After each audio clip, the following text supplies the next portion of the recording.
আসসালামু আলাইকুম। কি অবস্থা সবার? কেমন আছেন? আজকে আমি একটা ফলের ভিডিও নিয়ে আসলাম। তো বাজারে গিয়েছিলাম কি, কি ফল পাওয়া যায় তা আপনাদেরকে একটু দেখাই। সব তো আর একবারে দেখানো সম্ভব না। চোখের সামনে যতটুকু পেরেছি একটু ভিডিও করে নিয়েছি।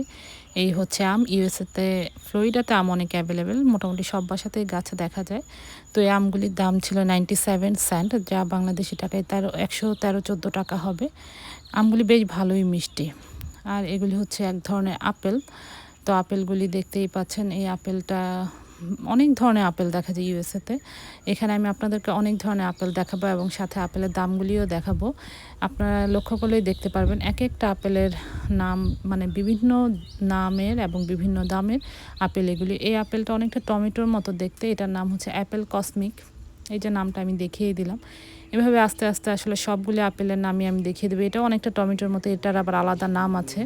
আমি জানি না এটা কোনো ব্র্যান্ডের নাম কিনা, না আপেলেরই আলাদা কোনো নাম। এভাবে আলাদা করে নাম দেওয়ার কারণে অবশ্য দেখতে একটু অন্যরকম, প্রতিটা আপেল আলাদা আলাদা এবং নামগুলিও আলাদা। এটা ব্র্যান্ডের নাম না আপেলের নাম আসলে আমি ঠিক মতো বুঝতে পারিনি। তারপরে দেখলাম, যেহেতু ভিডিও করে নিয়ে আসলাম, অনেক ধরনের অ্যাপেল ছিল। আমি একটা সাইড ভিডিও করেছি, আরও ওই পাশে অনেক ছিল।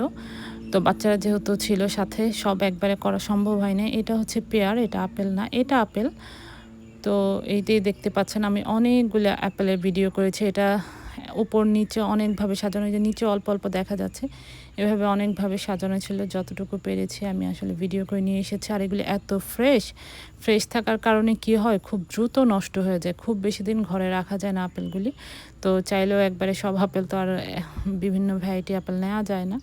তো একটা আপেল নিয়ে আসলাম, কারণ একটা মানে বলতে আর কি এক ধরনের আপেল নিয়ে আসলাম। এই যে এটা হচ্ছে পেঁপে। পেঁপেটাও খুব ভালোই মিষ্টি। এখানে এখানে কেজি হিসেবে বিক্রি করে পেঁপে, পিস হিসাবে না। প্রাইসটাও দেখিয়ে দিলাম, $1.18। বাংলাদেশি টাকায় প্রায় 130-135 টাকার মতো হয়তো বা হবে। এই তো পেঁপে আছে, আনারস দেখাচ্ছি। আনারসটাও বেশ ভালোই মিষ্টি। এখানে বড় বড় আনারস, বাংলাদেশের ছোট আনারসটা আমার খুব বেশি পছন্দ ছিল, ওই আনারসটা এখানে নাই। তো এই আনারসটাও ভালোই, খারাপ না, মিষ্টি আছে। আর এখানে দেখা যায় অনেকে বাসাতেও আনারস লাগায় শখ করে হয়তো বা, আবার দেখেছি আনারস হয়ও। তো এই তো এখানে আরও ছিল ব্ল্যাকবেরি, তারপরে হচ্ছে আঙ্গুর, অনেক ধরনের ফ্রুটস ছিল। এই যে ব্ল্যাকবেরিটার প্রাইসও, ছোট্ট একটা বক্স। প্রাইসটা কত ছিল আমার আসলে এখন ঠিক মনে নাই। ও না, এখানে প্রাইসটা আসলে দেখা যাচ্ছে প্রায় $4 মতো ছিল। এটা হচ্ছে, এই ফলটার নাম হচ্ছে ক্যান্টালোপ। এই ক্যান্টালোপ এখন বাংলাদেশেও পাওয়া যায়। এই তো আমার ভিডিও আজকে এই পর্যন্তই। সবাই ভালো থাকবেন। ভিডিও ভালো লাগলে লাইক, কমেন্ট, শেয়ার করবেন। আল্লাহ হাফেজ।